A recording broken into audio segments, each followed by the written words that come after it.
Halo semuanya, kembali lagi sama Bang Oto di part kedua.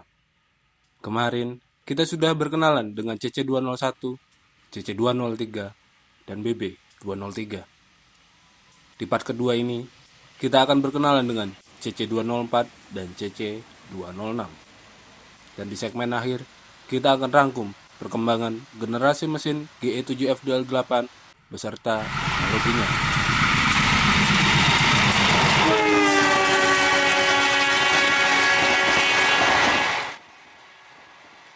Jadi, simak sampai akhir dan kita mulai ceritanya.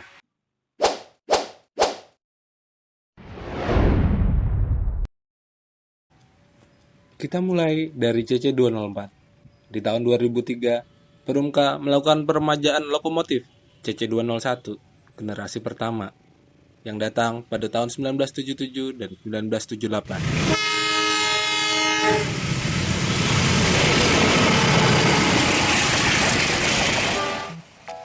Menurut Bang Oto, ini adalah peremajaan yang unik. Kenapa gitu? Karena tidak ada perubahan yang mencolok di bentuk bodi. Padahal, hampir 10 tahun sebelumnya, CC203 lokomotif aerodinamis sudah lahir. Mungkin karena itu, kode modelnya masih U18 dengan imbuhan belakang MMI. Kalau Bang Oto boleh nebak, sepertinya U18 MMI ini adalah kelinci percobaan. Menurut data, banyak komponen yang bertambah dan diperbarui, kecuali mesin. Dari generator, motor traksi, bahkan penambahan mikroprosesor. Apaan tuh mikroprosesor, Bang? Bahasa anak motornya itu ECU, alias Electronic Control Unit. Kenapa Bang Oto bilang ini kelinci percobaan? Nanti kita bahas di segmen rangkuman. Di bogi dipasangkan motor traksi 761 seri 19 yang masih diproduksi sampai video ini dibuat. Lalu generator diganti dengan model 5 GTA 11 sama seperti yang dipakai di CC203. Mesin GE7FDL8 yang dipasang di CC204 ini bertenaga 1995 horsepower. CC204 generasi pertama ini dibuat sebanyak 7 unit. Dikerjakan oleh Balai Yasa Yogyakarta pada tahun 2003 dan 2005.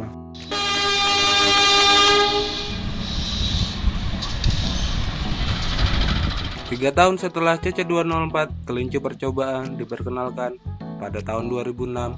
Perumka memperkenalkan CC204 generasi kedua dengan kode model GE-C20EMP. Di generasi kedua, Perumka tidak mendatangkan secara utuh, namun seluruh komponen dirakit di Indonesia. Di C20EMP, bentuk bodi sudah menyerupai CC203 yang aerodinamis. Di segi dapur pacu, GE7FDL yang dibawanya hanya menyemburkan tenaga hingga 2000 horsepower. Disandingkan dengan generator, alternator, dan motor traksi yang sama seperti generasi pertama. Dan mikroprosesor dengan sistem Brightstar Sirius menjadi standarisasinya. Walau diperkenalkan pada tahun 2006, C20EMP baru dapat direalisasikan pada tahun 2008 dan populasinya sendiri hanya 20 unit dikarenakan permasalahan yang terjadi pada saat pengadaannya.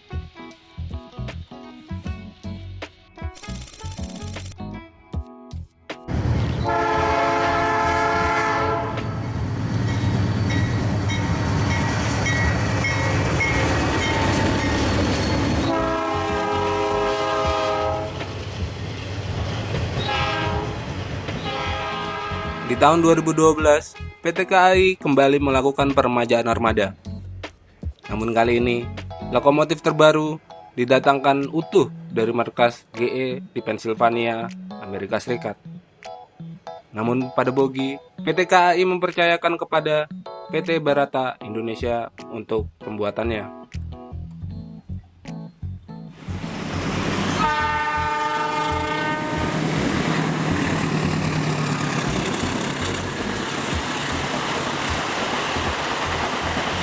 Ya, ini adalah GE CM20 EMP alias CC206. lokomotif dengan populasi terbanyak saat ini dengan jumlah 150 unit yang didatangkan pada 3 tahun yang berbeda. Yang pertama pada tahun 2012 sebanyak 100 unit. Yang kedua pada tahun 2015 sebanyak 39 unit. Dan terakhir pada tahun 2016 sebanyak 11 unit. Dari segi desain, CC206 memiliki bentuk yang berbeda dengan lokomotif sebelumnya. Ini bukan tanpa sebab, karena pada saat itu peraturan dari Kementerian Perhubungan mengharuskan lokomotif baru harus memiliki kabin di setiap ujung lokomotifnya. Di segi dapur pacu, mesin GE7 FDL8 yang dibawa CC206 bertenaga 2250 horsepower yang dipasangkan dengan generator GT601, dan untuk memutar roda 6 motor traksi tipe 761 dipasangkan di kedua boginya. CC206 juga salah satu lokomotif canggih. Kenapa? Yuk, kita masuk ke pembahasan rangkuman. Disclaimer dulu. Bang Oto di sini akan membahasnya secara sederhana. Untuk mengetahui lebih detail dan terperinci, kalian bisa cari videonya di channel-channel yang lain. Kita kenalan dulu dengan mesin GE7 FDL8. Mesin ini adalah mesin dengan konfigurasi V 45 derajat. Mesin ini bertipe 4 langkah atau 4-stroke yang cara kerjanya sama kayak Supra bapak kalian. Menggunakan induksi udara turbocharger dan semuanya memiliki silinder sebanyak 8 buah. Uniknya, berbagai artikel yang Bang Oto baca seperti membangga-banggakan besaran horsepower yang disemburkan oleh mesin GE7 FDL8 ini. Namun faktanya, mesin lokomotif diesel elektrik tidak terhubung secara mekanis ke roda lokomotif. Jadi, torsi dan tenaga yang dihasilkan mesin hanya berpengaruh pada daya listrik yang akan dihasilkan oleh generator atau alternator utama. Sederhananya, lokomotif diesel elektrik adalah lokomotif yang mengandalkan torsi dan tenaga dari motor traksi. Dari tadi kita udah bahas tenaganya, yang horsepower itu, tapi kita nggak pernah tahu kapasitas mesinnya. Bahkan di Wikipedia juga tidak ada. Oke, sebelum ke pembahasan yang lebih menarik lainnya, kita bahas dulu cara kerja lokomotif secara sederhana. Jika di motor kalian itu tenaga mesin langsung bekerja untuk memutar roda, nah kalau di lokomotif juga ada, yaitu jenis lokomotif diesel hidrolik. Tapi lokomotif yang kita bahas saat ini adalah berjenis diesel elektrik. Bedanya apa? Bedanya, mesin tidak bekerja langsung untuk menggerakkan roda lokomotif. Urutan kerjanya seperti ini. Mesin di lokomotif diesel elektrik berfungsi untuk memutar magnet, generator, atau alternator. Putaran ini menghasilkan daya listrik yang kemudian diteruskan ke motor traksi untuk memutar roda lokomotif. Sampai di sini paham? Jadi, besaran tenaga yang dihasilkan mesin tidak berpengaruh langsung ke tenaga dan apalagi torsi lokomotif. Tidak percaya? Kalian ingat mainan ini? Ya, Tamiya. Tamiya adalah contoh paling sederhana untuk pembahasan kali ini. Karena dinamo Tamiya memiliki cara kerja yang sama dengan motor traksi lokomotif. Bahkan, gear rasio di bogi lokomotif mirip dengan gear langsung di Tamiya. Dengan kata lain, motor traksi dapat bekerja asalkan mendapat daya listrik yang cukup untuk memutar porosnya. Menurut data, motor traksi 761 seri A19 memiliki daya 310 kW atau setara 415 horsepower. Membutuhkan arus sebesar 680 ampere dan tegangan listrik hingga 500 volt. Nah, kalau ada baterai yang mensuplai arus dan tegangan listrik sebesar itu, bisa tuh untuk menggantikan generator dan mesin 7 FDL8 yang dipakai. Nah, karena kita akan membahas perkembangan mesin GE7 FDL8-nya, Kita bahas satu-satu yuk. Dari yang paling kecil dulu. Di BB203 dan CC201. GE7FDL8 di BB203 bertenaga 1500 horsepower. Sebenarnya ada banyak cara untuk meningkatkan tenaga dari mesin. Tapi kalau Bang Oto boleh nebak, kenapa mesin GE7FDL8 di BB203 ini hanya 1500 horsepower? Salah satu penyebabnya adalah ukuran piston yang lebih kecil dari CC201. Alasan Bang Oto menebak piston yang dikecilkan karena cara itu adalah salah satu cara yang paling umum dan mudah untuk mengubah tenaga mesin secara signifikan. Nah, dari ukuran piston yang dikecilkan ini, kapasitas mesin juga menyusut dan bahan bakar menjadi lebih irit. Oh iya, ngomongin kapasitas mesin, Bang Oto udah menghitung dengan rumus ini. Tapi, karena mesin ini mampu menyemburkan tenaga hingga 2250 horsepower, bisa dibilang mesin ini sama dengan yang dipakai CC206. Setelah dihitung, didapatlah angka 10.940 cc. Eits, ini untuk satu silinder loh. Kalau ada 8 silinder, tinggal dikalikan 8 saja. Dan hasilnya 87.525 cc. Bandingkan dengan cc motor kalian. Lanjut ke CC203. Penambahan satu turbocharger lagi di mesin CC203 membuat tenaga mesin meningkat drastis menjadi 2150 horsepower. Naik 200 horsepower dari CC201. Tidak disangkal oleh petrolhead manapun kalau turbo dapat menambah tenaga mesin secara signifikan. Makanya ada slogan, kami suka turbo, kami suka turbo. Dan lanjut ke CC204 generasi pertama atau CC201 kelinci percobaan. Bang Oto akan memberi beberapa alasan CC204 generasi pertama ini adalah kelinci percobaan.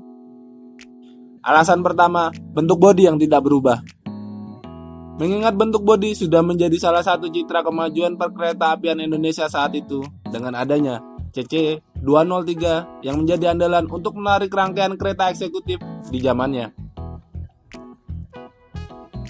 2. Pergantian komponen-komponen penting. Pergantian komponen lokomotif biasanya hanya terjadi ketika komponen tersebut mengalami kerusakan yang tidak mungkin untuk diperbaiki. Tapi di kasus CC201 generasi pertama, hampir seluruh komponen kecuali mesin diganti dengan model yang lebih baru. Ketiga, memasukkan perangkat elektronik pertama di zamannya. Memasukkan komponen mikroprosesor ke dalam mesin inilah alasan terkuat mengapa CC204 generasi pertama adalah bahan uji coba. Kenapa begitu, Bang? Yuk, kita bahas bareng-bareng. Sebenarnya perbedaan mendasar dari mesin CC201 dan mesin CC204 generasi pertama itu ada pada pergantian dan cara kerja komponen yang berfungsi menyalurkan solar dari tangki hingga ke silinder mesin. Di mana di mesin CC201 komponen tersebut digerakkan dan dipicu secara mekanik dari dan oleh putaran mesin. Sedangkan di mesin CC204 komponen tersebut digerakkan oleh energi listrik atau energi pneumatis yang dipicu oleh mikroprosesor. Sampai di sini paham? Kalau belum paham, silakan ulang kembali sampai kalian paham. Lanjut. Namun, mikroprosesor ini tidak dapat bekerja sendiri. Dia butuh komponen bernama sensor untuk mengetahui seberapa banyak dan kapan solar dibutuhkan agar mesin dapat bekerja secara efisien dan optimal. Sensor-sensor ini juga yang menjadi mitigation system atau peringatan dini akan terjadinya kerusakan komponen mesin 45 menit sebelum komponen mesin benar-benar rusak. Sepertinya, sistem Breakster Sirius di CC204 generasi pertama dan kedua hanya untuk mengontrol sistem pembakaran di mesin. Walaupun sebenarnya sistem komputerisasi itu memiliki banyak potensi. Namun di zamannya, CC204 merupakan salah satu lokomotif tercanggih saat itu. Nah, potensi yang Bang Oto maksud sepertinya terjawab di lokomotif CC206. Ada segudang fitur canggih yang dibawanya. Kita mulai dari sektor mesin. Mesin GE7FD8 di CC206 mampu menyemburkan tenaga hingga 2250 horsepower. Kenaikan tenaga sebesar ini kemungkinan terjadi karena penggunaan kembali dual level turbocharger atau twin turbocharger yang sama seperti CC203. Mengingat semburan tenaga yang dihasilkan mesin GE7FDL8 di CC203 hingga 2150 horsepower dengan sedikit penyesuaian di komponen mesin dari mapping di sistem pembakarannya, bukan tidak mungkin penambahan 100 horsepower terrealisasi di CC206. Namun yang menarik tidak hanya di sektor mesin. Kita lanjut ke bagian kabin masinis. Kabin CC206 terkesan simpel dan modern. Tidak seperti pendahulu-pendahulunya, tuas yang berada di CC206 tergolong sedikit, dan di meja layar masinis, kita disuguhi layar monitor yang telah terintegrasi atau terhubung dengan hampir seluruh sensor yang ada di lokomotif. Layar yang dinamai oleh General Electric sebagai GE IFD atau Integrated Functional Display.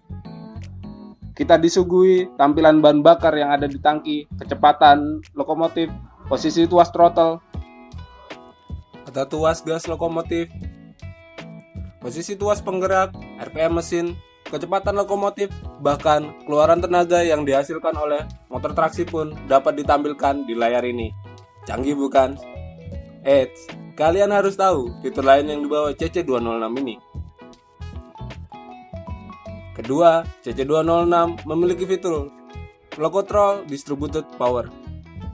Sebelum kita bahas sedikit lebih detail, kita bahas dulu bagaimana dual atau triple traksi bekerja. Biasanya, double ataupun triple traksi digunakan untuk menarik rangkaian yang panjang dan bobot yang sangat berat. Menggunakan satu masinis untuk satu lokomotif. Namun, ini tidak akan terjadi di lokomotif yang sudah menggunakan fitur Locotrol Distributed Power ini.